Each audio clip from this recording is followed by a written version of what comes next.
Well, good morning, everyone. My name's Reverend David, and I'm leading school worship this morning. So what we're looking at this morning is we're looking at the kind of choices that we make. And over the last few worships and also college worships and also tutor worships, we've been looking at our school values. We've been looking at resilience, ambition, hard work, responsibility, and looking at how by making these our values, it will set us up for a good future.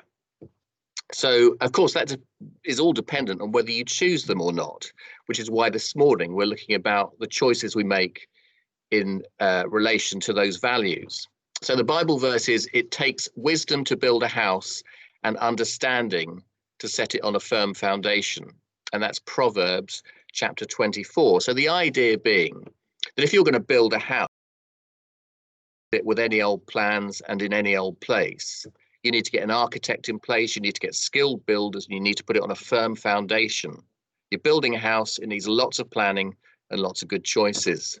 And likewise in life, when you're looking to the future, you're going to have to make a lot of good choices about your future as well. So you just think about it. So for instance, just move on to the next slide, hopefully. Oh, there we go. The average person will make about 35,000 choices every single day. Now, some of them are conscious and some of them are kind of unconscious. But essentially, that is what a person is doing. Every single day, you make that many choices. And the choices you make are all dependent on the conditions that you find yourself in. So just a few fairly daft examples. So for instance, you look outside in the daylight today, you see it's raining. If you want the future to result in you being dry, then you put up an umbrella or you wear a coat. If you want a kind of healthy future, you have to make good choices about your health. So for instance, you might choose to eat 5 portions of fruit and vegetables a day. It's a sensible choice.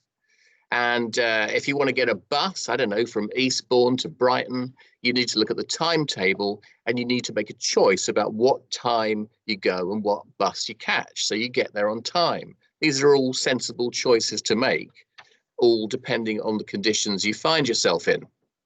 Now, something else, for instance, supposing you were going to the Arizona desert, where the temperature can reach 54 degrees centigrade. You're going to have to make some serious choices about how you prepare for those kind of conditions. I mean, that is intensely hot. It's an isolated place. The terrain is sand and rocks. You can't just go as you are now. You're going to have to prepare. And the kind of preparation you would make would be, you wouldn't just go with a mobile phone, for instance. You'd have to go with a satellite phone, or you'd also have to go with a beacon just in case you got lost, so they'd be able to find you. You'd have to take a particular kind of clothing. You couldn't just go in a shorts and a t-shirt because you'd be too exposed to the sun and you would dehydrate. If you were to go in a vehicle, you'd need special training, kind of vehicle that could cope with the intense heat. There'd be a whole load of preparations you'd have to make in order to cope with that terrain, a whole new load of choices. It wouldn't be just enough to know what to do. You'd actually have to choose to make the right choices to cope with the terrain. On the opposite end of the scale, if you were to go to the North or the South Pole, huge temperature drops. It can be up to minus 40 degrees centigrade in the North Pole, minus 60 in the South Pole, in the Arctic. It's intense cold, it's isolation. You're moving across this white expanse of snow. You can't see these huge crevasses between the ice shelves. Incredibly dangerous conditions. In fact, these conditions absolutely fascinated people in Victorian times and Edwardian times as well. So in the mid-1900s and early 20th century, people were fascinated by exploring the North and the South Pole. But what they didn't know was how incredibly harsh the conditions were. So they were enthusiastic, they were ready to go, but they didn't understand the conditions. And because they didn't understand the conditions, they didn't make the right choices. So there were numerous expeditions that set out to the North and the South Pole, but they lacked understanding in navigation. They didn't realize how long it would take. They didn't realize how long every single step or how single step would be across that kind of terrain. They didn't understand what kind of ships would be needed to even get to the North or South Pole. They didn't understand what the overwhelming sense of isolation would feel like when those kind of polar nights came down and it was pitch black for weeks and weeks on end. So lots of different people try to make these trips to the North and South Pole. Here are some explorers, William Parry, Fridtjof Nansen, and John Franklin. All of these people, intrepid explorers, trying to get to the North Pole during the Victorian times. William Edward Parry, for instance, he set off in his ships, but he was icebound. He didn't realize that the ice would close around him and stop his ship moving anywhere. And as a consequence, he spent 10 months icebound and 3 months in pitch darkness during the polar winter, and he had to abandon what he was doing. Nansen, for instance, well, he was slightly more successful, but he was frequently delayed by the really bad weather. He tried to make the right choices, but he couldn't quite understand the conditions again. So he food shortages, and he wasn't able to make much headway because he didn't realize how long, how far the distances were. He didn't realize how difficult it was underfoot. And when the weather warmed up even slightly, the ice started breaking apart and he couldn't make any progress. John Franklin, well worth looking him up. He made a very famous expedition to the North Pole, had over 120 men with him. And when his ship got icebound, they had to abandon it, walk across the ice to safety. But every single person on that expedition was lost.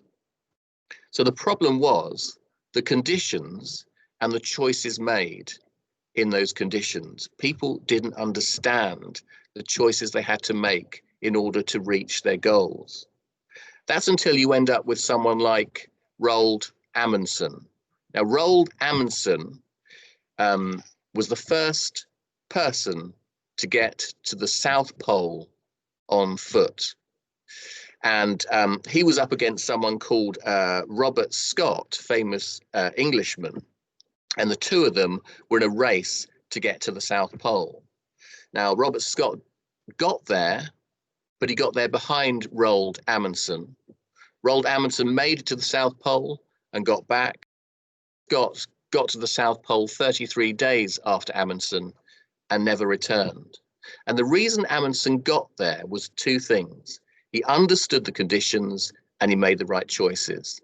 He says this, "I may say that this is the greatest factor, the way in which the expedition is equipped, the way in which every difficulty is foreseen and precautions taken for meeting or avoiding it. Victory awaits him who has everything in order. Luck, people call it." He's joking.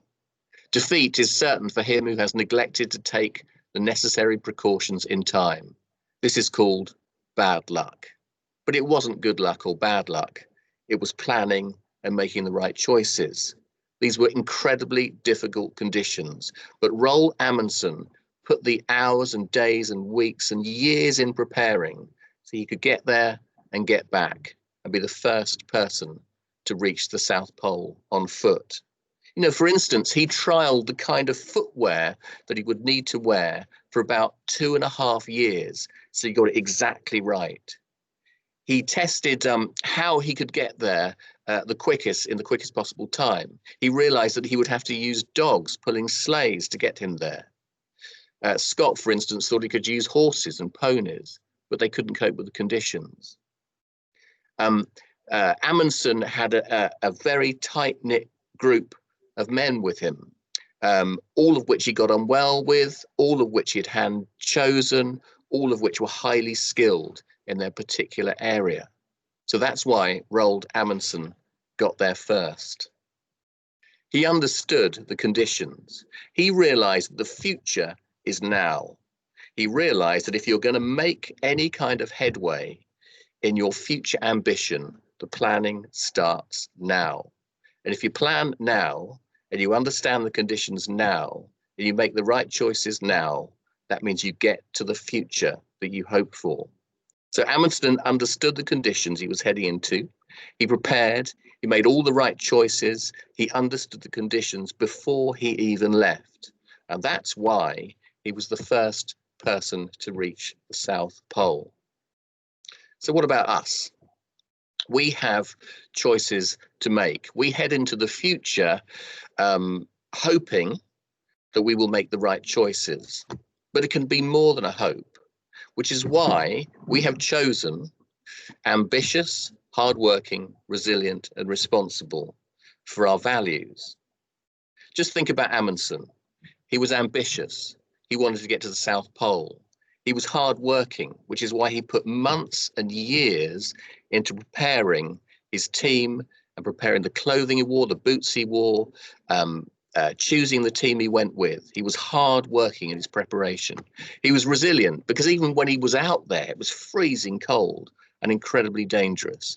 And he was responsible because he respected the conditions that he was in. And one of the key things about him is that he behaved responsibly towards his team, and his team behaved responsibly towards him. One of the reasons he made it was he was the kind of person you can work with easily, and he would work with other people. So there are many choices that you and I can make about our future, but we reckon at St. Catherine's these are pretty good ones. Ambitious, hardworking, resilient, responsible. They worked for Amundsen. If they can work for him, they must be able to work for us. So I'm going to close with a reflection and a prayer. Do join me in the prayer if you'd like to. The reflection is this: what new choices do you need to start making if you're going to change your tomorrow? And the prayer is this: dear Lord, help us understand that our future starts now, so we can make choices today that will make for a better tomorrow, for ourselves and for others.